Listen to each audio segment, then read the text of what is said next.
In Ireland, a lot of us weren't taught about consent when we were growing up, which can make it hard to know what consent is and how to talk about it. But it's a skill like any other, and it needs to be learned. No one automatically knows how to ride a bike or cook. We learn and practice these skills to get better. Consent is no different. Consent is about communication, understanding, and respect. It's about having open and honest conversations. It's about setting boundaries and actively listening to what's being said and how it's said. We want to be very clear. There is no one-size-fits-all for consent, but consent is necessary every time for safe sex. And the absence of consent is a crime that needs to be taken seriously. Consent might not always be verbal. Think about when you go to hug someone who doesn't want to. They might move away, signaling a no. When we signal a yes, there can be lots of different signs, including nodding, maintaining eye contact, smiling, or moving closer. Someone who isn't sure might freeze, not knowing what to do or say.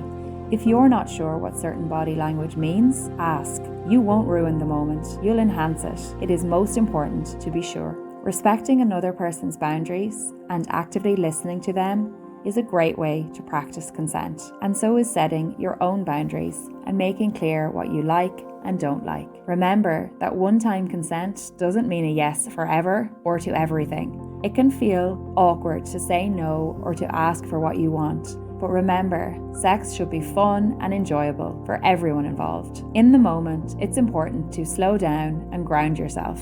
Think about whether you're happy and having fun, and if the other person is. Hearing no is never easy, but no is the absence of consent, and it needs to be listened to. It may have taken a lot for that person to express that no, and they are trusting you to respect it. Asking again and again, trying to get a yes, is not respectful, and it is pressuring. And if they change to a yes eventually as a result of that pressure, it is not consent.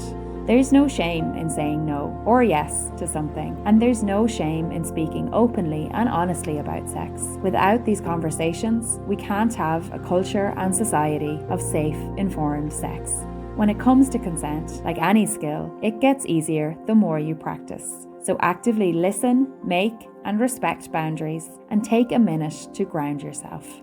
If you want to know more about how to practice consent, visit www.we-consent.ie.